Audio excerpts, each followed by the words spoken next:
ले चलो यहां से इसे।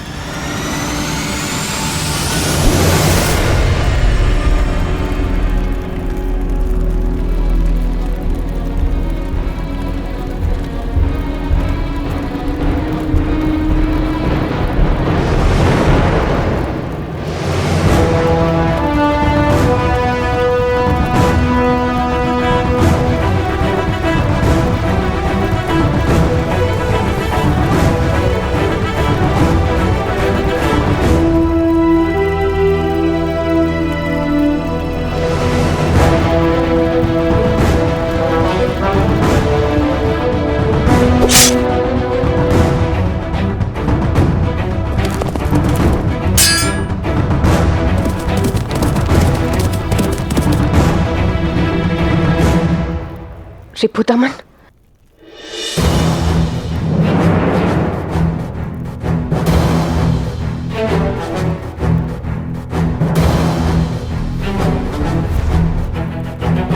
महारानी, आपकी रक्षा सदैव मेरा कर्तव्य है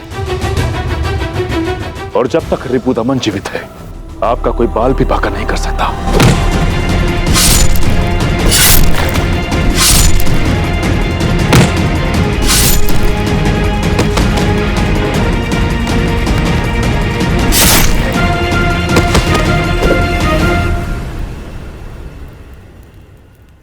महारानी, हमें शीघ्र ही महाराज और पुरु के बीच चल रहे द्वंद्व को रोकना होगा, उससे पहले कि कुछ अनिश्चित हो जाए। परंतु ये सब हुआ क्यों रिपुदमन? महाराज और पुरु युद्ध क्यों कर रहे हैं? पुरु ने ही महाराज को ललकारा है। पुरु को लगता है कि महाराज ने आपकी हत्या की है। क्या? हाँ महारानी, एक और महत्वपूर्ण बात महारानी, जिसका जानना आपके लिए अति आवश्यक है। पुरु ही आपका पुरुषोत्तम है।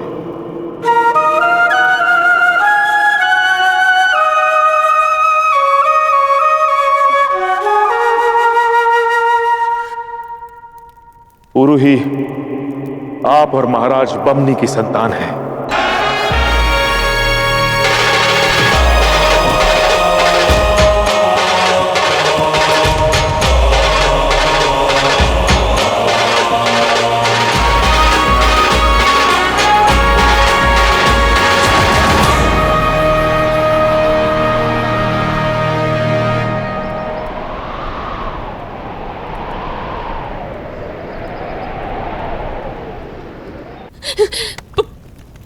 पुरु,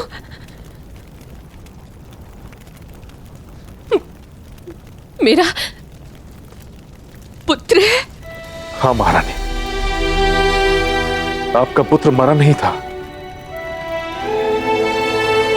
मैंने उसे झेलम की बहती धारा से उठा लिया था।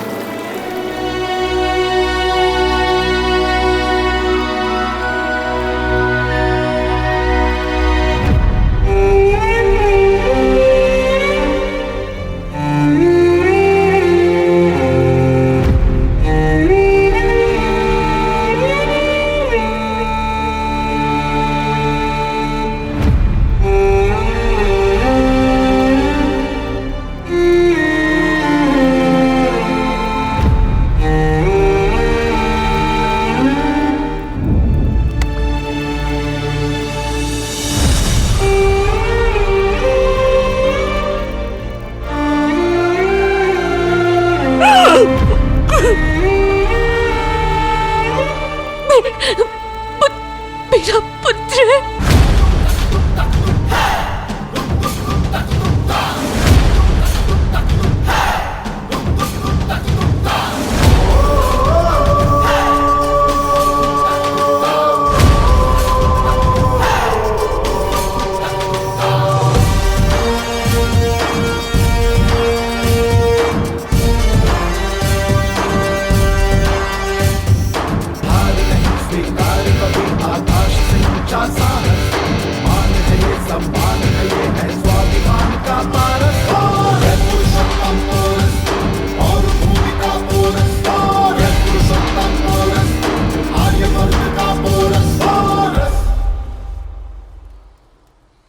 काम तो मैं कोई अधूरा नहीं छोड़ता।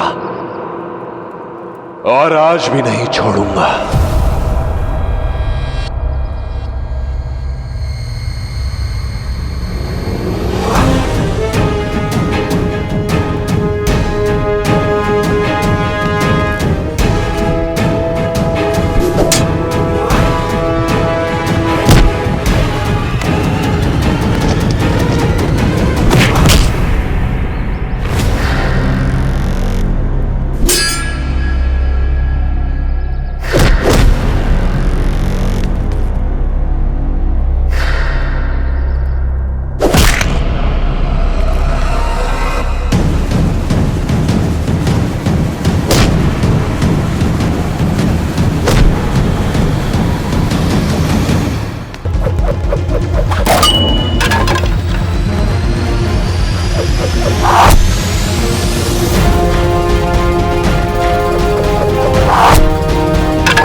कैसा लग रहा है महाराज बमनी, अपने आप को यूं विवश धरती पर पड़ा देखकर? कैसा अनुभव हो रहा है आपको अपने प्राणों को किसी और की दया पर देखकर? ठीक ऐसा ही लगा होगा महारानी अनुसुईया को जब आपने उनकी बंदी गृह में असहाय अवस्था में हत्या करवा दी।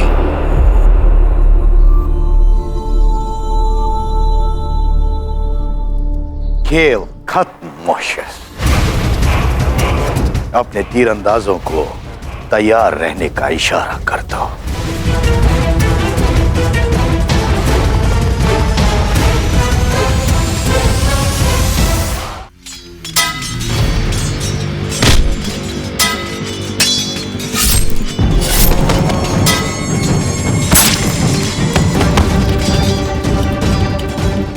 अमाती को मैं रोकता हूं महारानी, आप जल्दी जाइए।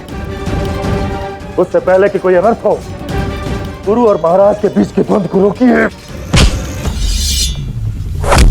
लाची, तुम महारानी के साथ जाओ उनकी सुरक्षा के लिए। रोको इसे।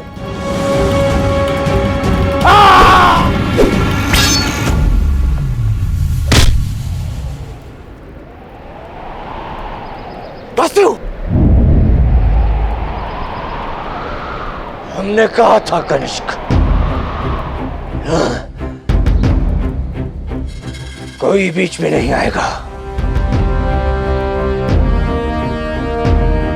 पर अवराज बम ने अभिमान और सम्मान के साथ जिया है और अभिमान और सम्मान के साथ ही मरेगा भी।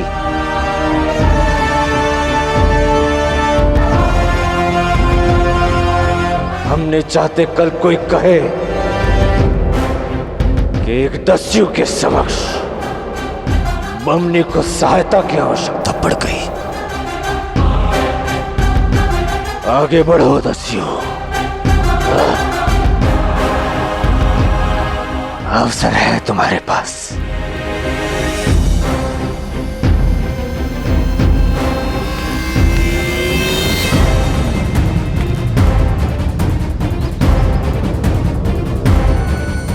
अंतिम श्वास तक बमनी योद्धा की तरह जिएगा। और योद्धा के भांति ही वीर गति को प्राप्त होगा। छाती पर वार सहेगा। आगे बढ़ो, कर दो हमारी हत्या। नहीं महाराज, अपराधियों की हत्या नहीं, उनका तो वध किया जाता है। और आपका भी होगा, पर तब जब आप अपना अपराध स्वीकारेंगे पूरी पौरव प्रजा के सामने। हमारी प्रजा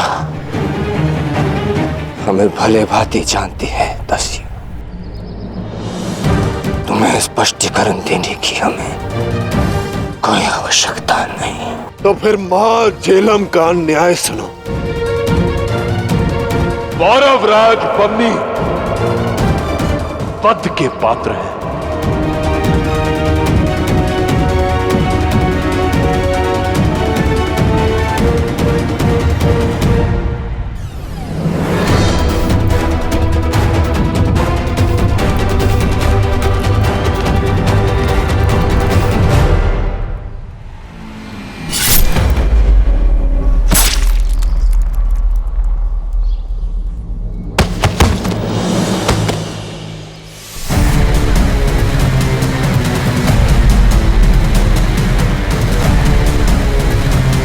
Moshius.